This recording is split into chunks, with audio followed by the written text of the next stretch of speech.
नमस्कार। भारतीय अर्थव्यवस्था की दो प्रमुख चुनौतियां हम अक्सर देखते हैं, एक तो इन्फ्लेशन और दूसरा है डिफ्लेशन।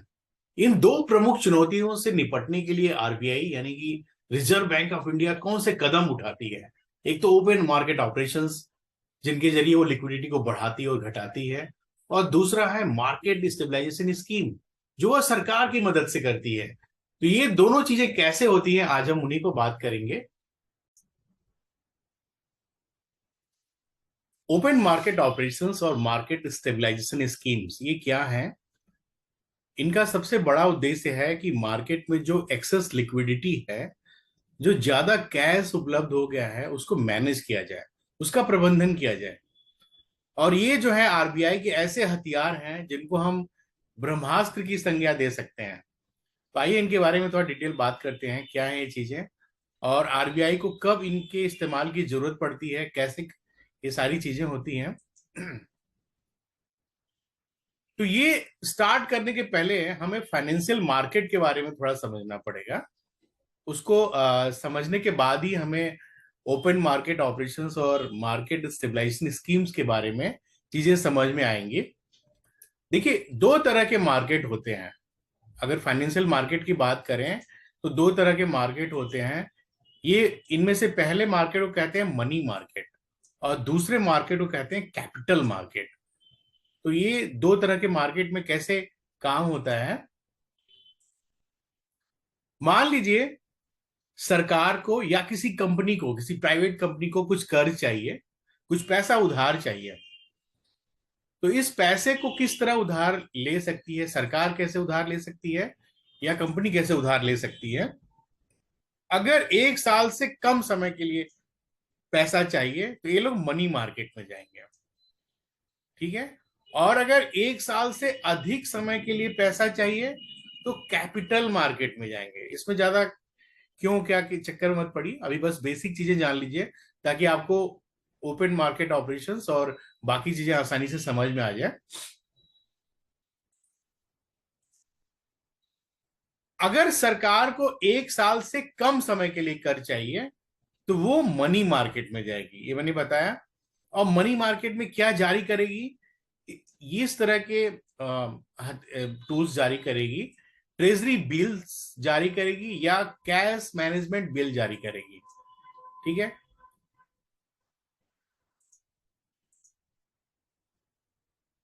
अगर किसी कंपनी को एक साल से कम समय के लिए कर्ज चाहिए तो वो मनी मार्केट में जाएगी और वहां जाकर वो क्या जारी करेगी? कॉमर्शियल पेपर, यानी कि जिसको सी पेपर भी कहते हैं, या प्रोमिसरी नोट्स, पी नोट्स जारी करेगी। अब ये ढेर सारे मैं टर्मिनोलॉजीज यहाँ इस्तेमाल कर रहा हूं, तो ये क्या है इनके बारे में बस थोड़ा सा ही समझिए कि ये कागज के ऐसे टुकड़े हैं जिन पे लिखा गया है कि आपको एक साल से कम समय में, मान लीजिए 364 दिन, 7 दिन, 50 दिन, इसके बाद आपको इतने प्रतिशत ब्याज के हिसाब से आपका पैसा वापस मिलेगा। बस इतनी चीजें याद रखिए। ये सिंपल कागज के ऐसे टुकड़े हैं जिनमें कुछ टर्म्स और कंडीशंस होते हैं और फिर सीधे सीधे ये लिखा रहता है कि इतने समय के बाद, और एक साल से कम समय की बात यहाँ चल रही है, तो एक इतने समय के बाद, इतने दिनों के बाद जो ग्राहक है उसको इतने ब्याज दर के हिसाब से पैसा वापस मिल जाएगा। तो प्रोमिसरी नोट्स की डिफिनेशन मैंने यहाँ पे लिखा है, तो वो भी वही कह रहा है जो अभी हमने आपसे कहा कि promissory note is a written promise by one party to make a payment of money at a date in the future. मतलब भविष्य में किसी निश्चित तिथि को कुछ ब्याज के हिसाब से आपको पैसा, ग्राहक को पैसा वापस मिल जाएगा। अब ये छोटा सा कंपेरिजन हम यहाँ पे देखते हैं मनी मार्केट और कैपिटल मार्केट में। मनी मार्केट के एग्जांपल्स जो है पेपर्स में, certificate of deposit, treasury bill, commercial paper, ये सारी चीजें मनी मार्केट में जारी की जाती है। और कैपिटल मार्केट क्या होता है? कैपिटल मार्केट में जारी किया जाता है स्टॉक, शेयर, बॉन्ड्स, ये सब कैपिटल मार्केट में जारी किए जाते हैं। जो मनी मार्केट में ड्यूरेशन होती है इन बिल्स की, वो एक साल या एक साल से कम होती है। और कैपिटल मार्केट में इन सारी चीजों की जो जो समय होता है वो एक साल से अधिक होता है, ठीक है। इनका इन्वेस्टमेंट ऑब्जेक्टिव क्या होता है? ये वेल्थ मेंटेन करते हैं मनी मार्केट, और कैपिटल मार्केट में जनरेट वेल्थ, वेल्थ जनरेट किया जाता है। ये थोड़ा सा अंतर है। मनी मार्केट में जो वेल्थ है उसको मेंटेन किया जाता है, और कैपिटल मार्केट में वेल्थ को जनरेट किया जाता है। लेवल ऑफ रिस्क क्या है? मनी मार्केट में जो रिस्क है वो काफी लो रहता है, कम रहता है, और कैपिटल मार्केट में रिस्क हाई रहता है, ज्यादा रहता है।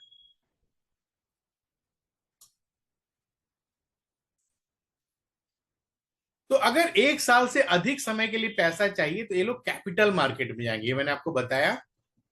अगर सरकार को एक साल से अधिक समय के लिए पैसा चाहिए तो कैपिटल मार्केट में गवर्नमेंट सिक्योरिटीज या सॉवरेन बॉन्ड्स जारी करेगी। बस इसको नाम आपको ध्यान में रखना है। और ये क्या है? ये सब बेसिकली मैंने अभी आपको बताया कि सिंपल पेपर्स हैं जिसमें कुछ टर्म्स और कंडीशंस के साथ एक निश्चित समय के बाद आपको ब्याज देने की बात की जाती है। अगर किसी कंपनी को एक साल से अधिक समय के लिए पैसा चाहिए तो वो कैपिटल मार्केट में आईपीओ, शेयर, बॉन्ड या डिबेंचर्स जारी करेंगे। तो ये दो अंतर ये है कि अगर सरकार को चाहिए तो कैपिटल मार्केट में क्या जारी करेगी? जी सेक, गवर्नमेंट सिक्योरिटीज को शॉर्ट फॉर्म में जी सेक लिखते हैं, और या सॉवरेन बॉन्ड जारी करेगी। और कंपनी क्या करेगी या फर्म, वो कैपिटल मार्केट में आईपीओ जारी करेगी। आप बहुत सारा सुनते होंगे कि एलआईसी ने आईपीओ जारी कर दिया, किसी कंपनी ने आईपीओ जारी कर दिया। वहां जाकर फिर शेयर जारी करेगी, बॉन्ड, डिवेंचर्स ये सब जारी करेगी। थोड़ा सा चलिए कुछ बात कर लेते हैं। अगर इन टर्मिनोलॉजीज की बात हुई है, जी सेक, सॉवरेन बॉन्ड्स और डिवेंचर्स, मैंने पहले बताया कि कागज के टुकड़े हैं जिनमें कुछ टर्म्स और कंडीशंस के साथ ब्याज दर देने की बात की जाती है एक निश्चित समय के बाद। तो इनके बारे में इतनी बात हो गई तो चलिए थोड़ा सा समझ भी लेते हैं क्या है। जो जी सेक है, गवर्नमेंट सिक्योरिटी को शॉर्ट फॉर्म में जी सेक लिखते हैं। जी सेक एक ट्रेडेबल इंस्ट्रूमेंट है। ट्रेडेबल माने व्यापार, इस ये व्यापार करने वाला पत्र है कि हम अगर हमने आपको दिया तो आपको फिर एक साल के बाद हम मुझे इतना पैसा वापस करना पड़ेगा। ये ट्रेडेबल इंस्ट्रूमेंट है, और इसे सेंट्रल गवर्नमेंट जारी करती है या स्टेट गवर्नमेंट, ये याद रखना है आपको। मान लीजिए 10 करोड़ का कोई जी सेक है, 10 करोड़ रुपए का कोई गवर्नमेंट सिक्योरिटी है, गवर्नमेंट सिक्योरिटी को ही जी सेक कहते हैं। उस पे 10% ब्याज दर की बात लिखी गई है। यानी कि एक साल के बाद अगर आप उसको बेचेंगे तो आपको 11 करोड़ रुपए मिलेंगे।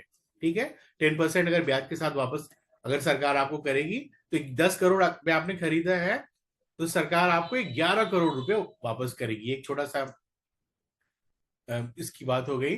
दो तरह की सिक्योरिटीज होती हैं, शॉर्ट टर्म सिक्योरिटीज जिनको हम ट्रेजरी बिल्स कहते हैं, और ये ट्रेजरी बिल्स 4 प्रकार के होते हैं: 14 दिनों के, 91 दिनों के, 182 दिनों के, और 364 दिनों के। ठीक है, ये 4 प्रकार के ट्रेजरी बिल होते हैं।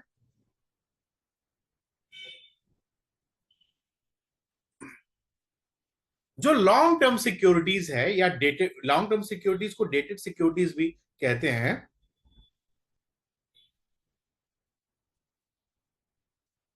इन डेटेड सिक्योरिटीज को एक निश्चित डेट के बाद रिडीम या भुनाया जा सकता है, मतलब एक निश्चित दिन के बाद आप इसको भुना सकते हैं। तो फिर सॉवरेन बॉन्ड्स या डिबेंचर्स क्या होते हैं, इनके बारे में थोड़ा सा बात करते हैं। सॉवरेन बॉन्ड्स या डिबेंचर्स, जो सॉवरेन बॉन्ड या सॉवरेन बॉन्ड्स के बारे में बात करें तो ये एक तरह की डेट सिक्योरिटीज होती हैं जिसको सरकार जारी करती है कैपिटल रेज करने के लिए, ताकि अपने खर्च संबंधी जरूरतों को पूरा कर सके। तो सरकार के खर्च क्या होते हैं? सरकार विभिन्न योजनाओं में जनता की मदद के लिए, कल्याण के लिए वेलफेयर प्रोग्राम चलाती है।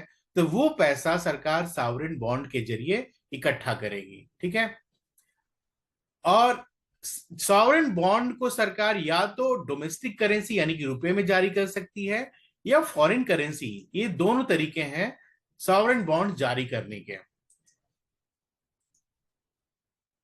तो डिवेंचर क्या है?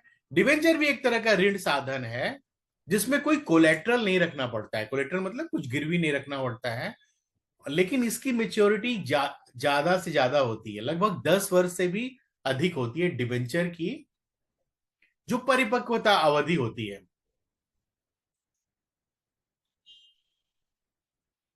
तो इस तरह एक साल से अधिक समय की जो खरीदारी होती है वो प्राइमरी मार्केट में होती है। एक साल से जो अधिक की जो खरीदारी होती है वो प्राइमरी मार्केट में होती है। मान लीजिए आपने तो ये रीसेल का काम जो होता है वो सेकेंडरी मार्केट में होता है। जो आपने खरीदारी किया वो प्राइमरी मार्केट में कर लिया, लेकिन रीसेल करने के लिए आप कहाँ जाएंगे? रीसेल करने के लिए आप दूसरे मार्केट में जाएंगे, स्टॉक मार्केट या सेकेंडरी मार्केट में जाएंगे, कैपिटल मार्केट में। तो ये कैसे काम करता है? मान लीजिए आपने कोई सिक्योरिटी खरीदी और जिसकी मेच्योरिटी अवधि 5 साल है, तो आपको मान लीजिए 5 साल से पहले पैसे की जरूरत है, तो क्या करेंगे? आप स्टॉक मार्केट जाएंगे। स्टॉक मार्केट एक सेकेंडरी मार्केट उसको कहते हैं। वहां जाएंगे और स्टॉक मार्केट अपनी सिक्योरिटी बेच देंगे। क्योंकि 5 साल से कम अवधि पहले बेच रहे हैं तो आपको कुछ कम पैसे के साथ, आपको ब्याज के साथ आपका पूरा पैसा मिल जाएगा। तो ये उसको रीसेल करने का तरीका है। ये रीसेल कैसे होता है? ये ठीक वैसे ही होता है। मान लीजिए आपने कोई गाड़ी खरीदी, तो गाड़ी तो आपने ये सोच के खरीदा कि हम इसको 5 साल, 10 साल, 20 साल चलाएंगे। लेकिन आप एक साल बाद चलाने के बाद आपका मन उब गया, आपको मजा नहीं आ रहा है गाड़ी चलाने में, या कुछ जरूरत पड़ गई, मान लीजिए पैसे की जरूरत पड़ गई या कुछ दिक्कत आ गई, तो एक साल के बाद आप उसको रीसेल करना चाहते हैं, तो आप जाके मार्केट में उसको रीसेल करेंगे। यही रीसेल का काम करने का जो तरीका होता है, ये स्टॉक मार्केट और सेकेंडरी मार्केट में होता है। तो जैसे मैंने आपको यहाँ बताया, ये इसको शॉर्ट मैंने थोड़ा सा लिखा हुआ है कि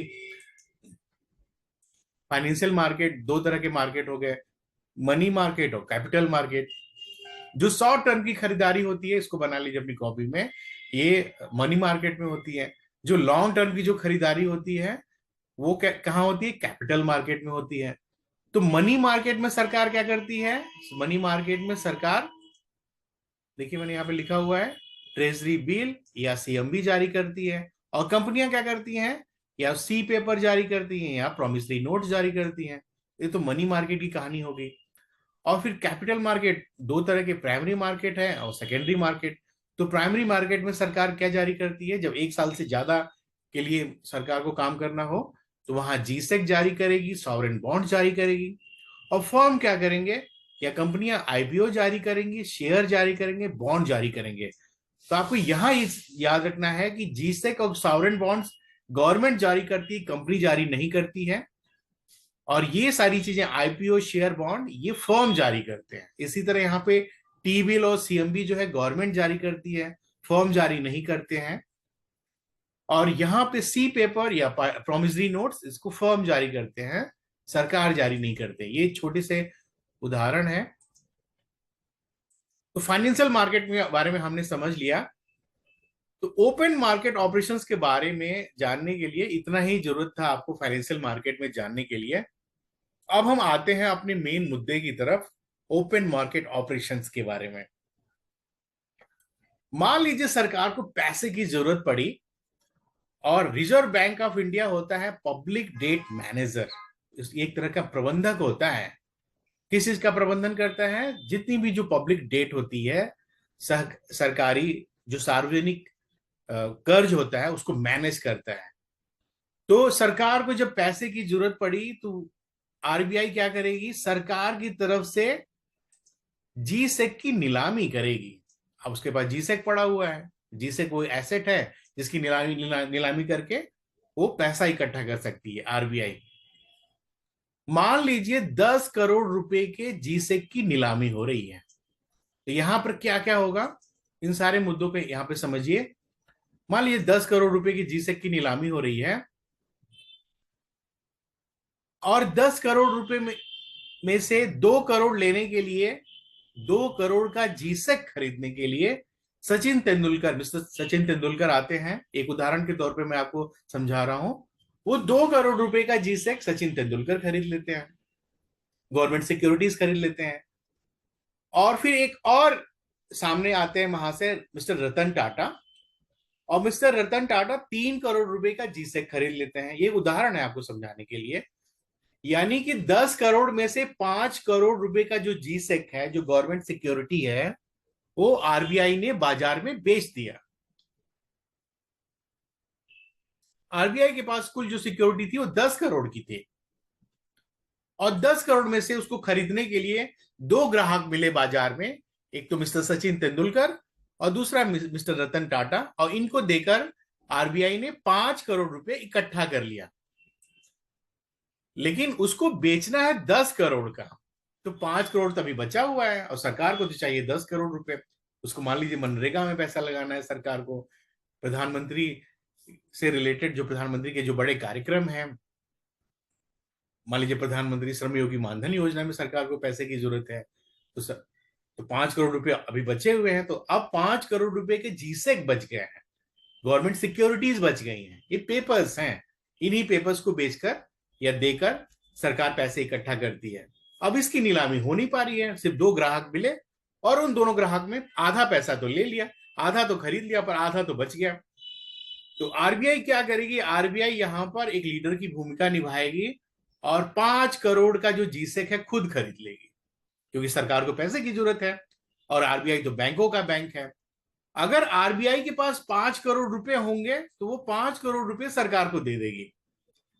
अगर नहीं होंगे तो आरबीआई क्या करेगी, आरबीआई 5 करोड़ रुपए की नोट छापेगी। बहुत इंटरेस्टिंग है, ध्यान से सुनिएगा। आरबीआई 5 करोड़ रुपए का नोट छापेगी और फिर सरकार को दे देगी, क्योंकि सरकार को उस पैसे की जरूरत है। और फिर अगर नोट छापती तो आरबीआई फिर उसको मैनेज करेगी विभिन्न तरीकों से। यही यही काम कहलाता है ओपन मार्केट ऑपरेशंस। क्या है ओपन मार्केट ऑपरेशन? यही जो मैंने अभी आपको बताया। जब सरकार बाजार में माफ करिएगा, जब आरबीआई बाजार में खुलकर सिक्योरिटीज की नीलामी करती है या खरीद करती है, तो इसी को कहते हैं ओपन मार्केट ऑपरेशंस। ठीक है, यही है ओपन मार्केट ऑपरेशन। इसकी डिफिनीशन एकदम अच्छी तरीके से याद करिए। यानी कि ओपन मार्केट ऑपरेशंस के तहत आरबीआई बाजार में जाती है और खुलकर गवर्नमेंट सिक्योरिटीज की बिक्री करती है या खरीद करती है, दोनों करती है। और ये जो ओपन मार्केट ऑपरेशंस हैं, जिनको खुला बाजार प्रबंधन कहते हैं हिंदी में, यह एक बड़ा महत्वपूर्ण उपकरण है मॉनेटरी पॉलिसी का, जिसके तहत आरबीआई इन्फ्लेशन को कंट्रोल करती है, मुद्रास्फीति को कंट्रोल करती है, या कभी कभी मुद्रास्फीति बढ़ाने की भी जरूरत पड़ती है। कब बढ़ाने की जरूरत पड़ती है, हमने आपको पिछले लेक्चर्स में डिस्कस किया है। मंदी के समय में मुद्रास्फीति थोड़ा बढ़ाने की जरूरत पड़ती है, मार्केट में पैसा डालना पड़ता है। तो यहां पर अगर हम बात करें कि कोई जंग हो रही है, और आरबीआई के लिए जंग ही तो है, अर्थव्यवस्था को बनाए रखना, अर्थव्यवस्था को आगे बढ़ाना, इकोनॉमी में मुद्रास्फीति को कंट्रोल करना, डिफ्लेशन को कंट्रोल करना, ये जो चुनौतियां हैं उनसे निपटना, ये किसी जंग से कम नहीं है। अगर आपकी इकोनॉमी ग्रो करती है तो देश ग्रो करता है, जनता समृद्ध होती है। और इसमें बहुत महत्वपूर्ण भूमिका होती है आरबीआई के इन टूल्स की, ओपन मार्केट ऑपरेशंस की। तो ओपन मार्केट ऑपरेशन का एक डिफिनेशन आप समझ लीजिए कि process of selling and buying of government securities in an open market by RBI, ये कहलाता है ओपन मार्केट ऑपरेशंस। ठीक है, तो इन्फ्लेशन के दौरान, अगर इन्फ्लेशन है मार्केट में, बाजार में मुद्रास्फीति है, तो आरबीआई ओपन मार्केट ऑपरेशंस कैसे करेगी? तो मुद्रास्फीति में आपको पता है कि बाजार में मनी सप्लाई बढ़ जाती है, बाजार में पैसा बहुत होता है। जब पैसा बहुत होता है तो लोग खर्च ज्यादा करने लगते हैं, चीजों की फिर डिमांड बढ़ने लगती है और मुद्रास्फीति पैदा करती है, जिसका सबसे ज्यादा खामियाजा गरीब वर्ग को भुगतना पड़ता है।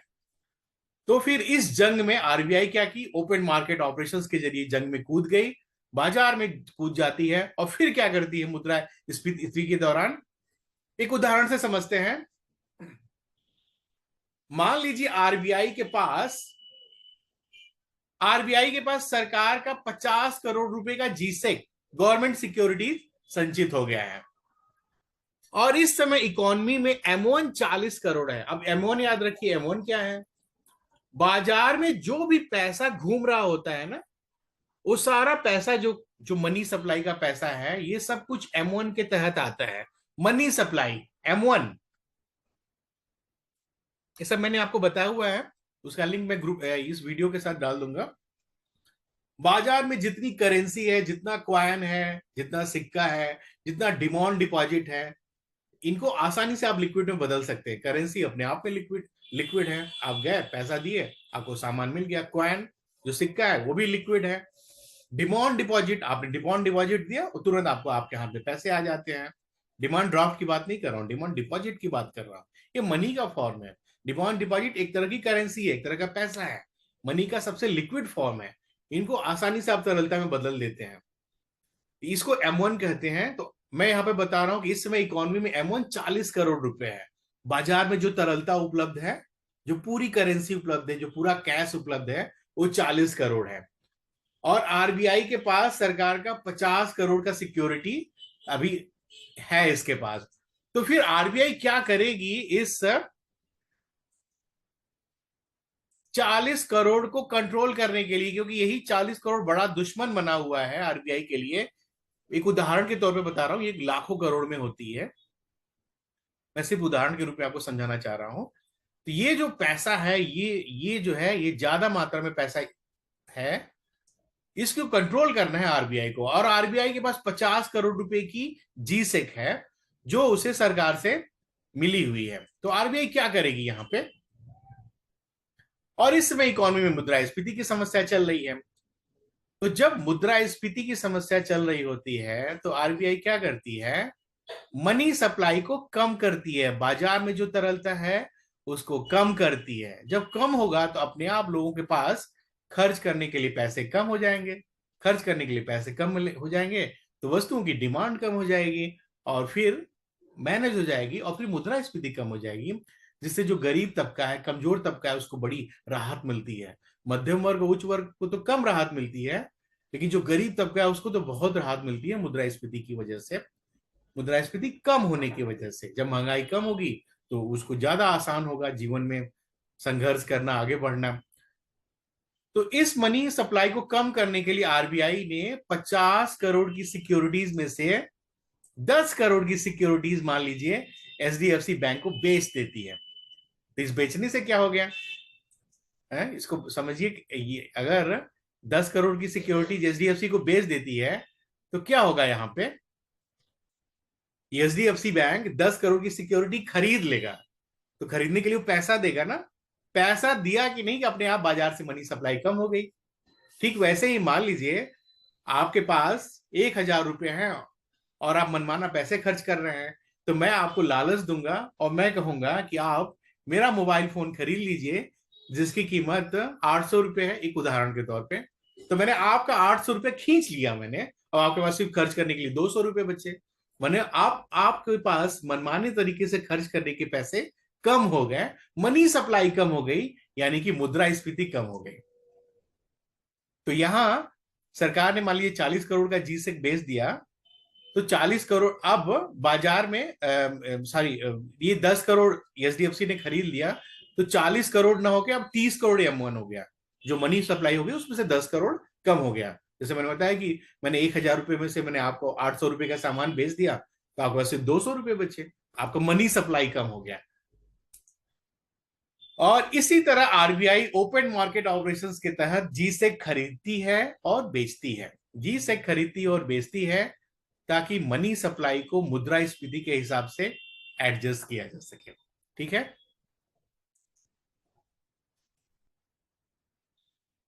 ओपन मार्केट ऑपरेशंस में आरबीआई की भूमिका तो हम समझ गए। अब ये यहां पर आप एक सवाल कर सकते हैं कि ओपन मार्केट ऑपरेशन में बैंक क्यों भाग लेंगे? बैंक को क्या पड़ी है कि भाग लेंगे और सिक्योरिटीज खरीदेंगे? उनके पास तो पहले से ही इतना पैसा है। उनको क्या गरज पड़ी है कि वो जाएंगे और आरबीआई की सिक्योरिटीज खरीदेंगे? ये बड़ा आसान सा सवाल है जो आपके दिमाग में आ सकता है। तो इस सवाल का जवाब ये है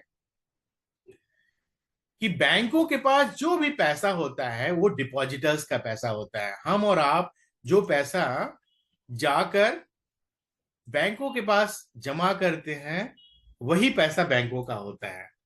और अगर ये पैसा बैंक लोन के रूप में ग्राहक को नहीं देते हैं तो उनके पास ये बंद कमरे में, बंद तिजोरी में पड़ी रही, इससे तो उनका ही नुकसान है, क्योंकि डिपॉजिटर्स को तो उनको ब्याज समेत चुकाना पड़ेगा।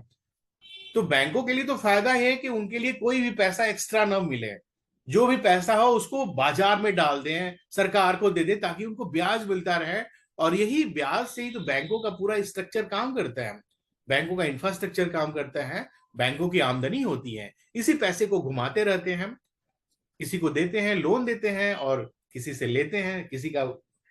तो ये जो भी एक्स्ट्रा पैसा है बैंकों का, बैंकों के पास न पड़ा रहे, एक बंद तिजोरी में न पड़ा रहे। वो तो चाहते ही है कि वो पैसा, उस पैसे के बदले उनको ब्याज मिले। और सरकार तो कह ही रही है कि आपके पास जो भी एक्स्ट्रा पैसा है उसमें से एक खरीद लीजिए, ताकि हम आपको ब्याज देंगे। और सरकार यानी कि आरबीआई का उद्देश्य है कि मनी सप्लाई को कम करना। जब मनी सप्लाई कम होगी तभी तो बाजार में मुद्रास्फीति कंट्रोल होगी। इसलिए बैंक हमेशा तैयार रहते हैं कि उनके पास जो भी एक्स्ट्रा पैसा है कम से कम हो। जितना कम से कम होगा उतना उनके लिए नुकसान कम होगा। और अगर सिक्योरिटीज में जमा हो जाए तो ये तो बहुत अच्छी बात है, इससे तो उनको ब्याज मिलेगा और इससे बैंकों को ही फायदा होगा। तो यहां हमें दो परिणाम मिलते हैं। ये जो गतिविधियां होती हैं इनसे दो परिणाम मिलते हैं। क्या परिणाम मिलते हैं? अगर आरबीआई को इन्फ्लेशन से लड़ना है तो वो जी सेक को बाजार में बेचेगी, बैंक उसको खरीदेंगे। और जब बैंक खरीदेंगे तो अपने आप मनी सप्लाई कम हो जाएगी, क्योंकि बैंक के पास अब लोन देने के लिए कम पैसा बचेगा। और अगर आरबीआई को डिफ्लेशन से लड़ना है, मुद्रास्फीति का उल्टा डिफ्लेशन, अवस्फीति, इन्फ्लेशन का उल्टा डिफ्लेशन, तो फिर इसमें यहां पे उल्टा काम करेगी। मतलब यहां जी सेक को खरीदेगी, उल्टा काम करेगी। और जब जी सेक को खरीदेगी तो आरबीआई क्या कर रही है? बाजार में पैसा डाल रही है, बाजार में मनी डाल रही है, यानी कि मनी सप्लाई बढ़ जाएगी, M1 बढ़ जाएगा।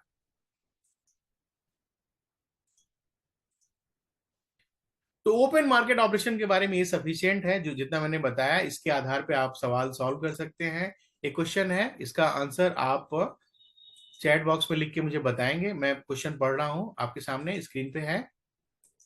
ये यूपीएससी 2020 में आया हुआ है। If the RBI decides to adopt an expansionist monetary policy, which of the following would it not do? अगर आरबीआई को विस्तार करने वाली मौद्रिक नीति अपनानी है तो निम्नलिखित में से वो क्या नहीं करेगी? क्या नहीं करेगी? देखिए आपके स्क्रीन पर लिखा हुआ है, पढ़िए ध्यान से।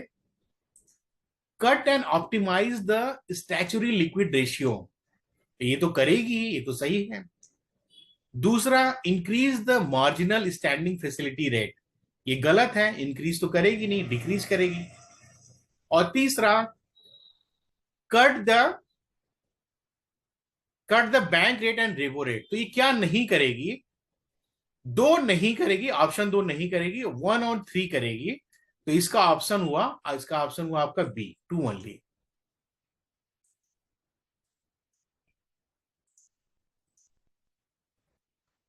मार्केट स्टेबलाइजेशन स्कीम, आइए पढ़ते हैं कि मार्केट स्टेबलाइजेशन स्कीम क्या है। अब चलिए हम अपने फिर पुराने उदाहरण की तरफ लौटते हैं, जिसमें मैंने कहा था कि 10 करोड़ रुपए की जीसेक की नीलामी हो रही है, जिनमें से 2 करोड़ रुपए के जीसेक सचिन तेंदुलकर ने और 3 करोड़ रुपए के जीसेक रतन टाटा ने खरीद लिए हैं। 2 करोड़ रुपए का जीसेक सचिन तेंदुलकर ने और 3 करोड़ रुपए का जीसेक रतन टाटा ने खरीद लिया। ठीक है, ये पुराना जो आपका उदाहरण है वहां पे लौट रहा हूं। तो यहां पे आपके पास 5 करोड़ रुपए बचे आरबीआई के पास, यानी कि 5 करोड़ रुपए के जीसेक बच गए आरबीआई के पास, जिनकी नीलामी नहीं हो पाई है। तो आरबीआई खुद ही इसको खरीद लेगी। अगर आरबीआई के पास 5 करोड़ होंगे तो 5 करोड़ सरकार को दे देगी, अगर नहीं होगी तो 5 करोड़ रुपए के नोट छापकर सरकार को दे देगी। तो फिर 1 साल के बाद क्या होगा? 1 साल के बाद अब तो आरबीआई को पैसा जोड़कर देना पड़ेगा, क्योंकि ब्याज देना पड़ेगा 1 साल के बाद। तो 1 साल के बाद क्या होगा? 1 साल के बाद अगर आरबीआई के पास 5 करोड़ की सिक्योरिटी है तो इसकी कीमत कितनी होगी? 5.5 करोड़, क्योंकि 10% की ब्याज देने की बात हुई है। सचिन तेंदुलकर को अगर 2 करोड़ की सिक्योरिटीज नीलामी की गई है तो 1 साल के बाद सचिन को 2.2 करोड़ रुपए देने पड़ेंगे सरकार को। और रतन टाटा को 3 करोड़ रुपए की अगर नीलामी हुई है तो 3.3 करोड़ रुपए देने पड़ेंगे। तो इसका मतलब क्या हुआ? इसका मतलब हो गया कि 1 साल के बाद ब्याज मिलने से मनी सप्लाई फिर बढ़ गई, क्योंकि अब तो एक्स्ट्रा ब्याज भी देना पड़ रहा है। मनी सप्लाई बढ़ गई, मतलब आरबीआई का जो दुश्मन है मुद्रास्फीति, वो फिर आ सकती है। जैसे मुद्रा की मात्रा बढ़ेगी, मनी सप्लाई बढ़ेगी, वो मुद्रास्फीति को बढ़ाती है, यानी कि फिर मनी सप्लाई बढ़ जाएगी। मनी सप्लाई बढ़ जाएगी जो कि मुद्रास्फीति को बढ़ाएगी।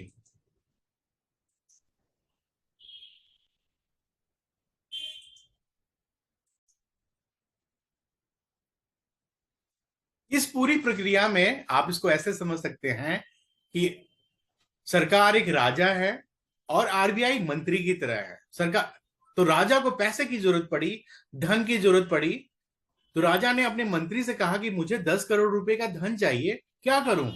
तो उन्होंने एक पेपर बनाया, उसको जीसेक का नाम दिया, उसमें कुछ टर्म्स एंड कंडीशन लिखे और एक ब्याज दर डिफाइन किया, और उसको उस पेपर को, उस कागज के टुकड़े को आरबीआई को सौंप दिया। उन्होंने कहा कि इस पैसे को भी, इस पेपर्स को बेचिए मार्केट में और मेरे लिए 10 करोड़ रुपए ला के दीजिए, ताकि मैं जनता के लिए वेलफेयर प्रोग्राम स्टार्ट कर सकूं।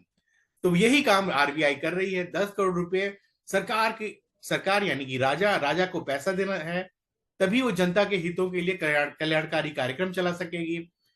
और फिर उसी की ये लेन देन, उन्हीं का ट्रेड चल रहा है। लेकिन यहां पर मुद्रास्फीति एक बड़े दुश्मन की तरह है। जब आरबीआई ये सब काम करती है तो मुद्रास्फीति नामक दुश्मन आ जाता है सामने, और उसी को निपटने के लिए आरबीआई ओपन मार्केट ऑपरेशंस, और फिर आगे भी हम पढ़ेंगे मार्केट स्टेबलाइजेशन स्कीम्स, इनका इस्तेमाल करती है। राजा को पैसा चाहिए, मंत्री ने उस जीसेक को मार्केट में निकाला, बेचा, और जो पैसा आया उससे सरकार यानी कि राजा की जरूरतें पूरी हुई। जरूरतें क्या थी? वेलफेयर वेलफेयर प्रोग्राम्स को चलाना। लेकिन फिर दिक्कत आ गई मुद्रास्फीति की, तो उसी को निपटना है।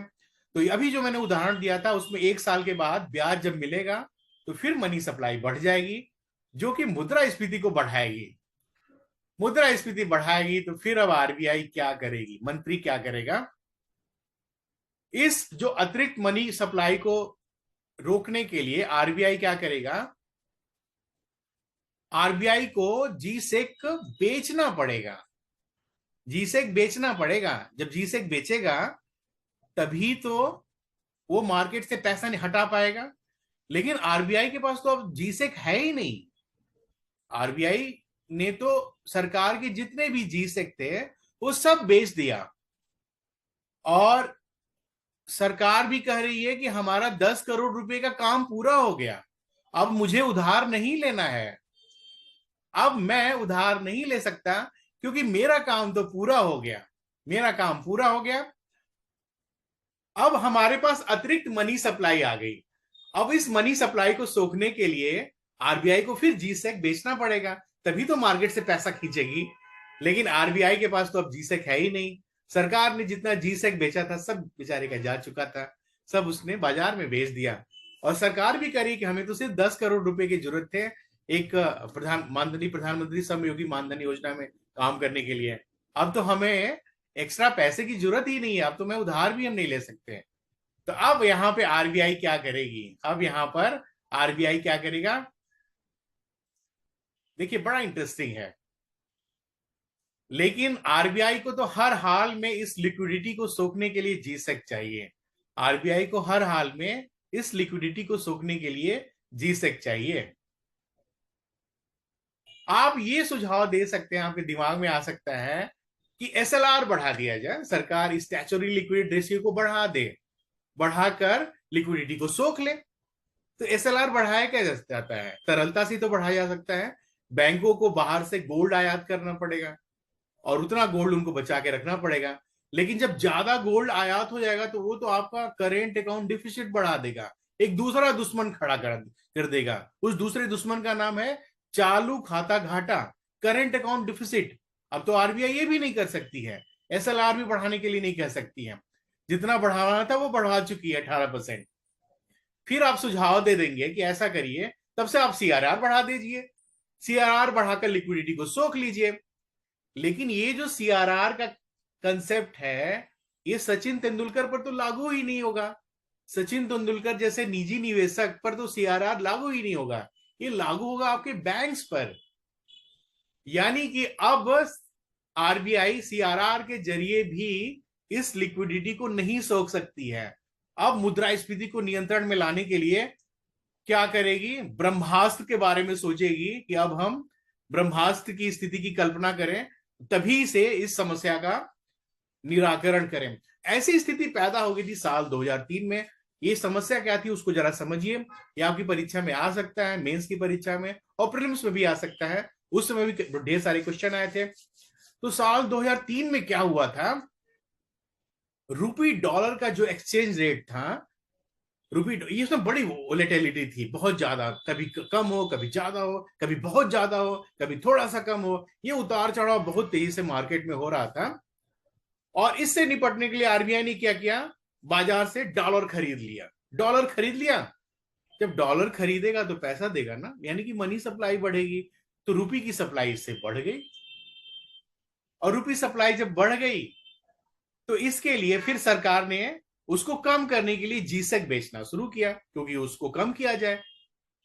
तो जीसेक बेचते बेचते एक ऐसी स्थिति आ गई कि जीसेक बचा ही नहीं। और जब जीसेक नहीं बचा तो फिर लिक्विडिटी को कैसे मैनेज किया जाए। तब यहां पर आरबीआई और सरकार ने मिलकर एक समझौता किया। देखिए, इस देश में जितनी भी बड़ी संस्थाएं हैं कैसे काम करती हैं, आपके एथिक्स के पेपर में ऐसे ढेर सारे सवाल आते हैं, तो आपको समझना पड़ेगा कि आरबीआई अपने मन से तुरंत ऐसे काम नहीं कर सकती। ये सरकार और मंत्री की कहानी है। मंत्री तभी बड़े कदम उठा सकता है जब सरकार से उसे निर्देश प्राप्त हो। वो जनता को और सरकार को, जनता को विश्वास में लेना पड़ता है। तो इस पर आपके इथिक्स के भी ढेर सारे सवाल बनते हैं। मैं बीच बीच में इथिक्स के क्लास में आपको बताता रहता हूं। तो ये जो स्थिति आ गई 2003 में कि अब तो आरबीआई के पास जीसेक बचा ही नहीं। तो आप तो कह सकते हैं कि अगर जीसेक नहीं बचा, जाकर आरबीआई जाकर खुद ही जीसेक लॉन्च करते हैं, ऐसे नहीं होगा। ये सरकार और मंत्री की कहानी है, एक लोकतंत्र की कहानी है। ये संस्थाओं के इंटीग्रिटी और उनके गंभीरता से किए गए प्रयास की कहानी है। तब सरकार और आरबीआई साथ बैठे और 2004 में एक समझौता किया, एक एमओयू पे साइन किया। और इस एमओयू में ये सरकार ने आरबीआई को ये छूट दी कि देखिए, अगर ऐसी स्थिति आती है और आपके पास जीसेक नहीं बचा है तो आप मेरे नाम से जीसेक जारी कर दीजिए। आप सरकार के नाम पर हम आपको अधिकार देते हैं कि आप जीसेक जारी करिए और जाके उस जीसेक को बेचकर बाजार से तरलता, कैश को सोख लीजिए। जब सोखेंगे कि तरलता सोखी ली जाएगी, लिक्विडिटी एब्जॉर्ब होगी, तो अपने आप मार्केट में मनी सप्लाई कम होगी, जिससे मुद्रास्फीति कंट्रोल होगी। यह बहुत बड़ा कदम था, बहुत बड़ा समझौता था सरकार और आरबीआई के बीच। इसी समझौते को योजना का नाम दिया गया और ये था मार्केट स्टेबलाइजेशन स्कीम। ये मॉनेटरी पॉलिसी का बड़ा इंपॉर्टेंट स्टेप था जो सरकार और आरबीआई ने मिलकर तय किया। तो इसके तहत क्या क्या हो सकता है, ये 3 चीजें हो सकती हैं। 3 चीजें प्लीज ध्यान से नोट करिए अपनी कॉपी में, ये भी इसमें प्रीलिम्स के क्वेश्चन बनते हैं। मार्केट स्टेबलाइजेशन स्कीम के तहत आरबीआई कौन कौन सी सिक्योरिटी जारी कर सकती है। पहला, 2 साल की मेच्योरिटी वाली जीसेक, ऐसी गवर्नमेंट सिक्योरिटी जिसकी मेच्योरिटी सिर्फ 2 साल की हो। दूसरा, 364 दिनों की मेच्योरिटी वाली ट्रेजरी बिल। 364 क्यों बोला गया, क्योंकि अगर 365 होगा तो फिर 1 साल का हो जाएगा, और यहां हम 1 साल से कम समय की बात कर रहे हैं। तो ऊपर 2 साल की बात हो गई, नीचे 1 साल से कम की बात हो रही है। और फिर 90 दिनों की मेच्योरिटी वाली कैश मैनेजमेंट बिल। ये 3 सिक्योरिटीज आरबीआई जारी कर सकती है मार्केट स्टेबलाइजेशन स्कीम के तहत। ठीक है, खूब ध्यान से सुनिएगा। और इसके बाद क्या होता है, इसके तहत आरबीआई क्या करती है, सरकार के नाम से 30,000 करोड़ रुपए की सिक्योरिटी जारी कर सकती है। 30,000 करोड़ रुपए की सिक्योरिटी, जो 3 सिक्योरिटीज का मैंने नाम लिया अभी, उनको जारी कर सकती है। लेकिन यहां एक बहुत बड़ी खास बात है, इसको भी अपनी कॉपी में नोट करिए। ये जो पैसा है, सरकार इस पैसे का इस्तेमाल सार्वजनिक खर्च के लिए नहीं कर सकती है, लेकिन फिर भी वो देश हित में निवेशक को ब्याज देती है इस पैसे पर। ये जो जीसेक है, सरकार तो इसको खरीद ली, मतलब सरकार को तो फिर पैसा मिल गया, लेकिन ये पैसा उसको बचा के रखना पड़ेगा, और जो निवेशक ने खरीदा है उसको तो ब्याज सरकार को देना ही पड़ेगा। और लेकिन सरकार इस पैसे को खर्च नहीं कर सकती है। क्यों नहीं खर्च कर सकती है, आपके दिमाग में आया? और फिर सरकार को कितना नुकसान होगा कि आप ब्याज तो दे रहे हैं लेकिन आप इसको खर्च नहीं कर पा रहे हैं, इसको कहीं इन्वेस्ट नहीं कर पा रहे हैं। ये तो सरकार के लिए नुकसान की वाली बात हो गई। तो उसको थोड़ा पहले जिक्र करेंगे, उस बाद में जिक्र करेंगे। पहले देखते हैं कि कैसे काम करती है ये पूरी प्रक्रिया। मान लीजिए किसी कोई कोई किताब है, उसका प्रिंटेड मूल्य 110 रुपए है, और मैं इसे 10 रुपए के डिस्काउंट के साथ आपको बेच देता हूं। फिर 364 दिनों के बाद, मतलब 1 साल से 1 दिन के पहले ही आपको 110 रुपए के प्रिंटेड मूल्य पर खरीद लेता हूं। तो आपको कुल कितने परसेंट का लाभ हुआ? अगर प्रॉफिट का फॉर्मूला लगाएं तो 110 माइनस 100/100 लगाएं तो 10% का लाभ हुआ। यही काम ट्रेजरी बिल के संदर्भ में होता है। ट्रेजरी बिल में कैसे होता है? मान लीजिए कोई ट्रेजरी बिल या कैश मैनेजमेंट बिल है, उसका प्रिंटेड मूल्य 110 रुपए है, और आरबीआई इसे 10 रुपए के डिस्काउंट के साथ बैंक को बेचती है, और फिर 364 दिनों के बाद 110 रुपए के प्रिंटेड मूल्य पर ही खरीद लेती है। तो कितना ब्याज दर हुआ? 10% ब्याज दर हुआ। ऐसे ही ये पूरी प्रक्रिया काम करती है। मतलब आरबीआई जो है ट्रेजरी बिल और कैश मैनेजमेंट बिल को लिखित मूल्य के डिस्काउंट में बेचती है, और फिर लिखित मूल्य पर खरीद लेती है। तो उससे निवेशक को फायदा हो जाता है। तो सरकार ने 2003 के बाद से आरबीआई को सिक्योरिटी जारी करने की छूट दी, और बैंकों की तो कोशिश रहती है कि उनका कोई भी पैसा बचे नहीं, तो खुशी खुशी इस सिक्योरिटीज को खरीदते हैं, क्योंकि उनको तो ब्याज मिलेगा। नहीं तो पैसा उनके तिजोरी में बंद रहेगा, जिससे उनको नुकसान होगा, क्योंकि डिपॉजिटर को तो उनको पैसा देना ही है, ब्याज देना ही है। तो आरबीआई का उद्देश्य भी पूरा हो जाता है। क्या पूरा हो जाता है? कि बाजार से लिक्विडिटी M1 खत्म हो जाता है, कम हो जाता है। और जब M1 कम हुआ तो मुद्रास्फीति कम हो गई, इन्फ्लेशन कंट्रोल हो गया। लेकिन एक समस्या और आ गई डिमोनिटाइजेशन के समय। आप सभी को नोटबंदी की स्थिति याद है।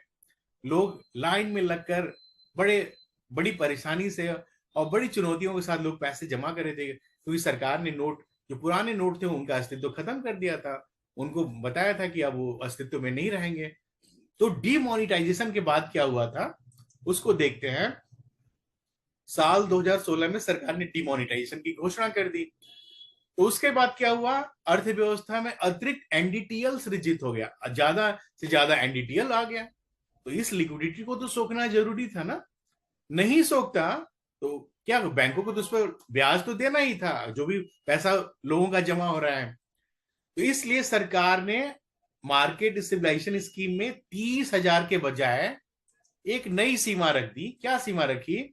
अब आरबीआई 6 लाख करोड़ की सिक्योरिटीज जारी कर सकती है। 6 लाख करोड़, ये सीमा आ गई। पहले 30,000 की सीमा थी, और अब 6 लाख करोड़ की सीमा आ गई। ये दोनों सीमाएं आप याद रखिए, इंपॉर्टेंट है आपके लिए। तो फिर ओपन मार्केट ऑपरेशंस और मार्केट स्टेबलाइजेशन स्कीम में अंतर क्या है? इन दोनों प्रक्रियाओं में और इन दोनों चीजों में क्या अंतर है, देखिए। ओपन मार्केट ऑपरेशंस के तहत आरबीआई लिक्विडिटी को बढ़ा सकती है और घटा भी सकती है, दोनों काम कर सकती है। लिक्विडिटी को बढ़ा भी सकती है और घटा भी सकती है। लेकिन मार्केट स्टेबलाइजेशन का उद्देश्य हर हाल में मुद्रास्फीति को कंट्रोल करना होता है। इसलिए यहां पे सिर्फ लिक्विडिटी को घटाया जाता है। यहाँ पे दोनों चीजें होती है, बढ़ाया जाता है और घटाया जाता है। यहाँ पे सिर्फ घटाया जाता है। ये दो महत्वपूर्ण अंतर है। और फिर क्या अंतर है? जो ओपन मार्केट ऑपरेशन के जरिए जो पैसा मिला होता है, उसका इस्तेमाल सरकार सार्वजनिक व्यय पर कर सकती है।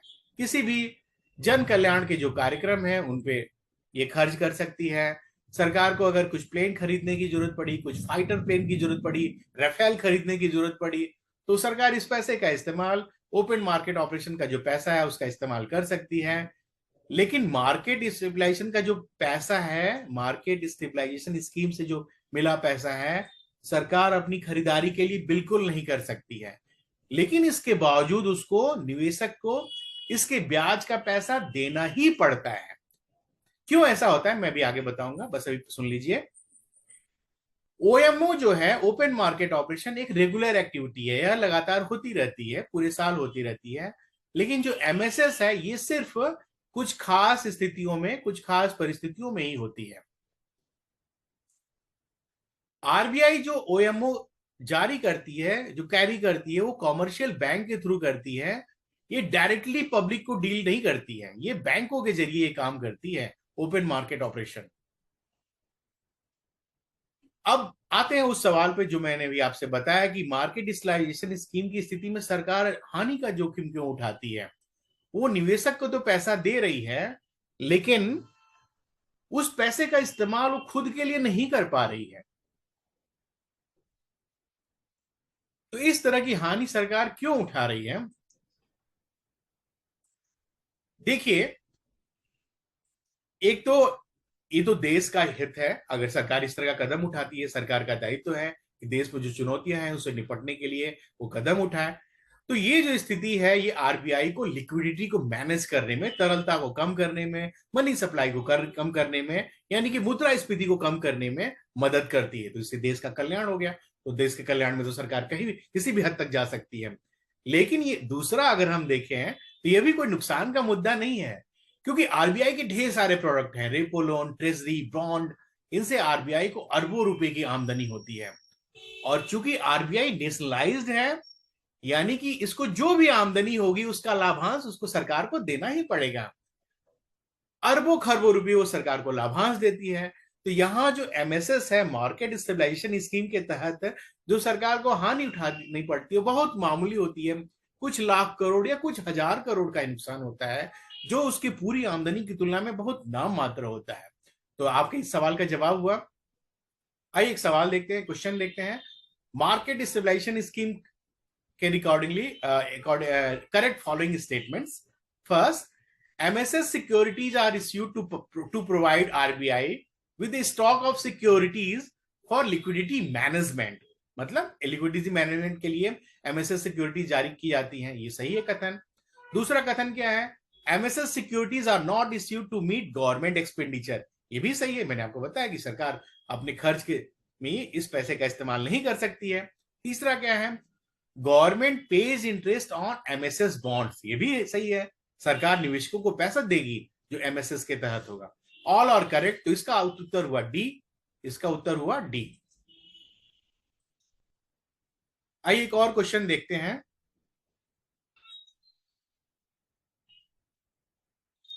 इन the context of the Indian economy, open market operation refers to, UPSC 2013 में आया है, borrowing by scheduled banks from the RBI, B, lending by commercial banks to industry and trade, purchase and sale of government securities by the RBI, D, none of the above। बताइए इसका answer क्या होगा?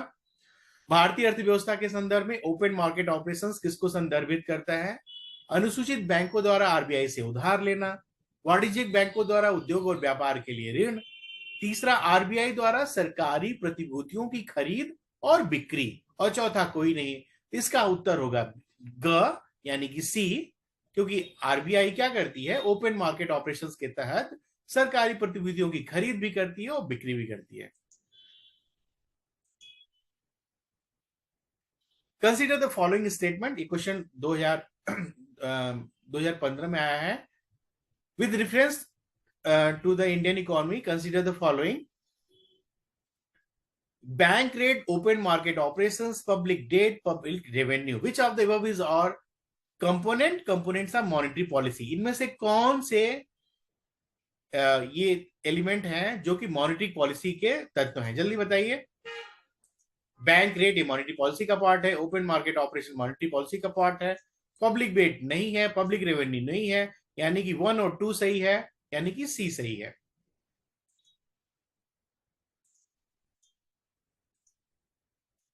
एक और question है,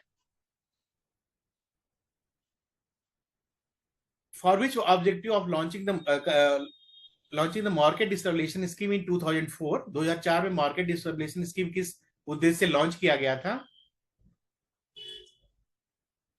to meet short term mismatches in रिसीव्स and expenditure, to meet the government expenditure, to provide the RBI with the stock of securities with which it can intervene in the market to manage liquidity। तो किस उद्देश्य से किया गया था? इसीलिए कि आरबीआई मार्केट में इंटरवीन करे, हस्तक्षेप करे और लिक्विडिटी को मैनेज करे। तो इसका तीसरा सही है, यानी कि सी सही है। Consider the following statements regarding market stabilization scheme. The cash collected through MSS is held in a separate government account with the Reserve Bank। दूसरा स्टेटमेंट क्या है? The RBI page interest on the market stabilization bond issued under MSS. तो इसका जो दूसरा statement है गलत है। क्यों गलत है बताइए? गलत इसलिए है कि आरबीआई इंटरेस्ट पे नहीं करती है, सरकार पे करती है। एमएसएस के तहत जो भी पैसा आता है, आरबीआई उस जीसेक को बाजार में जारी करती है, तो आरबीआई को नहीं पे करना होता है, सरकार को पे करना होता है। तो दूसरा गलत है, फर्स्ट सही है, यानी कि ए इसका ऑप्शन सही है।